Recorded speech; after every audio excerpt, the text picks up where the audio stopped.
Бір палатада 5 әйел жатады. Аурулары әртүрлі болғанымен, бәрінің басын қосатын сараптамалары бір: қатерлі ісік аурулары, ауруханаға жаңадан түскендері, отадан кейінгілері, сәулемен емделіп жатқандары бар. Әйтеуір көктемнің соңғы күндерін бірге өткізіп жатқан жайлары бар. Ұзын дәліздің екі қапталына орналасқан палаталардан 4-ші палатаның бір ерекшелігі: ылғи көңілді күлкі, даурыға сөйлескен дауыстар естіліп жататын. Тіпті кейде өтіп бара жатқандар есікті ашып, уайым қайғысыз қарқылдап күліп, әңгіме айтып отырғандарға осылар немен ауырып жатқандарын біле ме деп таңғалып қарайтындар бар. Дәрігерлер науқастарды еркелетіп ұстайды десе артық болмайды. Отадан кейін сәулемен емделуге түскен Майгүл мен екі анарын алдырып тастаған, ал қазір омыртқасына метастаза беріп емделіп жатқан Жайна бірден тіл табысып кетті. Метастаза деген сөзді естіп, тіксініп шошып қалған Майгүл Жайнаның ширақ жүрісіне, айтқан әңгімесіне сүйсініп, тамақ жегеніне қарап, еті үйренгендей болып қалды. Мұңды көздерін қадап, ерні томпайып, байыпты пікір айтатын Майгүлді Жайна жанындай жақсы көріп қалды. Аңқылдап, армандарын, шын сырын айтады. Майгүл, деді Жайна бір күні, екеуі оңаша қалғанда көзі күлімдеп, емдеп жүрген дәрігерім жақсы көретін сияқты мені. Қалай? Деді Майгүл көзі жарқ ете түсіп. Айтты ма? Жоқ, ештеме айтқан жоқ. Бір күні маған: сен менің тематикалық пациентім боласың. Егер палатада біреу ұнамаса, не жағдайың болмаса, бәрін маған айтып тұруыңа болады.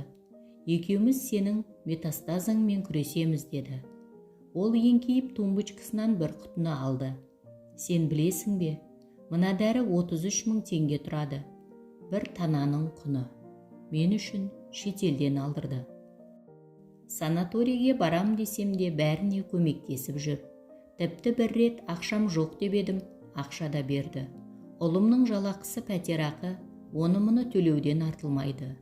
Ракпен ауырғандардың бәріне отадан кейін барлық ем-домын алған соң мүгедектік зейнетақы тағайындайды. Бірақ тым аз, ештеңеге жетпейді. Қайта мына ауруханада дұрыс тамақ ішіп жүрмін. Жылда өту керек, жұмысы көп сондай. Ал Борис Николаевич, сен ауруды жеңіп жазылуың керек дегенді күнаралатып айтады. Палатадағы көршілерің ұнай ма деп жиі сұрайды. Сен туралы айттым, өте сүйкімді әйел деп. Саған кім ұнаса, сол адамды қасыңа жатқызамын, деді ол. Сені тематическая больная деп жаздырып қояйын ба, деді көзі жәудіреп. Көп жыл жауапты қызмет атқарған Майгүл бәрін түсіне қойды. Сәулемен емдеу бөлімінің бастығы, жап-жас жігіт Борис Николаевич не кандидаттық, не докторлық жұмысын жазып, Жайнаның сырқатын әрі емдеп, әрі зерттеп жүр екен ғой. Ең бастысы Жайна сол бір махаббатқа сеніп жүре беруі керек. Жазылып кетсе, бұл адамзатқа жасалған жақсылық болар еді, деген ойлармен. Жоқ, Жайна, керегі жоқ. Сені емдеп шығарамын десе, Алла тағаламның өзі жар болсын. Сен жап-жассың, ауруды жеңуге күшің жетеді. Құлан таза жазылып кетуіңе мен де тілектеспін. Мен туралы ештеңе айтпай-ақ қой, жарай ма? Деді. Жарайды онда, деді Жайна. Екеуі серуендеп келейік деп аурухананың ауласына шықты. Тәжірибе жасайтын егеу құйрықтарды көресің бе, деді Жайна. Олардың күлімсі иісі мұрнына келгендей болып, іштей жаратпай тұрса да, Жайнаның көңілін қимай, жүр көрейік, деді. Олар тордың ішінде жүр екен. Әр түрлі, біріне бірі ұқсамайды. Біреуі үлкен, біреуі кішкентай, біреуі орташа. Түстері де әр түрлі. Қараласы да бар, бірыңғай сұрлары да бар. Көздері жылтылдап, бұларға қарап қалды. Сен жоқта ылғи осы жерге келіп қарап тұратынмын. Бізге қандай тамақ берсе, оларға да тура сондай тамақ береді. Бұлар да біз сияқты ауру. Тура бізге салған дәрілерді, бізді емдеген сәулені осыларға да беріп жатыр, деді Жайна күлімсіреп Майгүлге қарап. Екі үлкен сұр егеу құйрық бар еді. Бір күн болды, көрінбей қалды. Әй, өліп қалды-ау деймін, деді ол, тор ішіндегі егеу құйрықтарды түгендеп. Сойып жатыр ғой деймін, жүр көрейік, бізді кіргізеді, деді. Жайна таза ауада жүре тұрайықшы, деді Майгүл. Жарайды деп Жайна келісе кетті. Көрші палатада жататын екі әйел, екі үлкен еменнің жуан діңгегін құшақтап, күбір-күбір етіп, беттерін басып тұр. Өмір берші деп, еменнен энергия аламыз деп жылап құшақтап тұр. Кеше екеуі ана көкшөптің үстінде жерден, көкшөптен энергия аламыз деп аунап жатқан. Бізде құшақтаймыз ба, деді Жайна. Қас қарайғанда шығайық, жарай ма? Ағаштан емес, өмірді Алладан сұрау керек шығар, деді Майгүл, жас досына жымия қарап. Сонымен екеуі біраз жүріп, ішке кірді. Палатадағылардың бәрі кешкі салқынмен аурухананың алдындағы көгалға шығып кетіпті. Бір күні олар шай ішіп отырғанда, Қызылорданың тумасы Гаухар деген қыздың жағдайы күрт нашарлады. Майгүл орнынан ұшып тұрып, дәрігер шақырайын деп еді. Гаухар басын шайқап, қазір басылады, деді. Қайтып орнына отырған Майгүлдің қолын тас қылып ұстап алып, бүкіл денесі күзгі жапырақтай қалтырап діріл қақты. Біраздан кейін басылды. Майгүл оны сүйемелдеп төсегіне апарып жатқызып қойды. Біраз жатқаннан кейін қасына барып, қалай болып қалдың деген қыздарға Гаухар әңгімесін бастады. Осы кезге дейін бір жерім ауырып көрген адам емеспін, деді Гаухар. Шешем қайтыс болып кетті. Әкем ертеректе дүние салған. Содан бері артымнан ерген іні сіңілерімнің оқуы, жағдайы, киім кешегі, тойлары менің мойнымда. Солай жүріп тұрмысқа да шықпай қалдым. Кіші інім үйленетін болды. Бәрін ұйымдастырып, тойды ауылда өткізетін болдық. Бардық. Той жақсы өтті. Үйге қайтып келе жатқаным есімде. Одан әрі ештеңені білмеймін. Сөйтсем есіктен кіріппін де, өзімді өзім жұлып айғайлап, өмірімнің босқа өткенін айтып, тоқтамай 2 сағат жылаппын. Содан қалтырап дірілдеп, айғайлай беріппін. Бауырларым сасқаннан жедел жәрдем шақырыпты. Дәрігерлер келіп, тыныштандыратын дәрілер салып жатқызып қойыпты. Содан тексерілсем, басымда ісік бар екен. Сонымен осы жерден бірақ шықтым. Ота жасайтын шығар, деді. Майгүл Гаухарға қарап, Алла тағалам не деген тартымды қылып жаратқан осы қызды деп ойлады. Тұрмысқа шықса, қандай әдемі балалары болатын еді. Шіркін-ай, ауырмағанда әлі де кешемеседі деп ойлады. Гаухар таңғы сағат 6-да тұрып душқа түсіп келеді. Майгүл, Гаухар, өте ыстық суға түспе, ісіктің ыстықтан ашыған нан сияқты өсіп кететін білесің бе, деді. Дәрігер айтқан, бірақ сен айтқанда басқаша әсер етеді екен, деді күліп. Бір күні палатада екеуі қалғанда Гаухар, осы Жайна дәрігерге қылмаңдап, өзін біртүрлі ұстайды білесің бе, деді. Майгүл мырс ете түсті. Гаухар, ісік Жайнаның омыртқасына метастаза беріпті. Бұл сұмдық. Қайта бұл жастықтың буымен бой бермей жүр.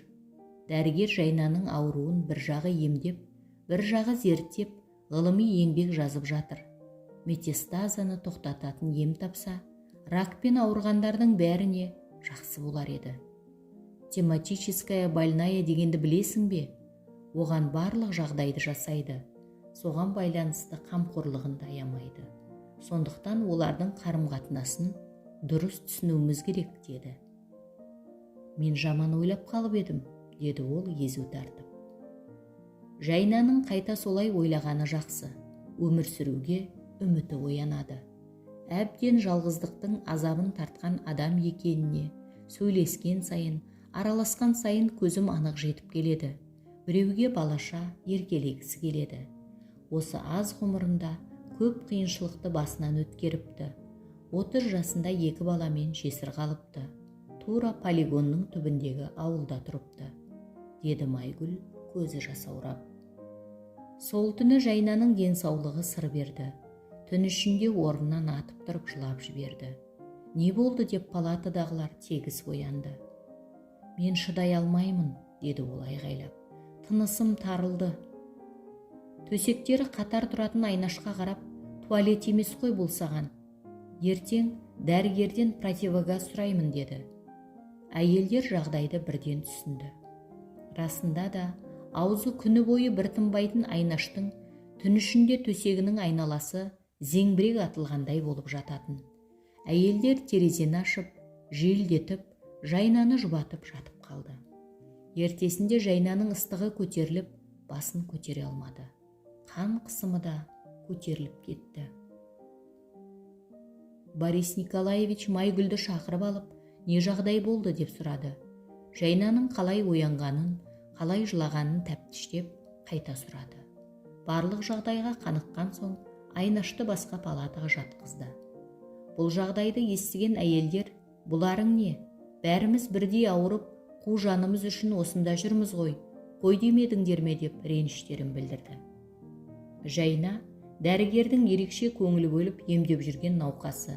Стресс, ыстығы көтерілу, қан қысымы дегеннің бәрі қазіргі ем-домына қарсы әсерін тигізуі мүмкін.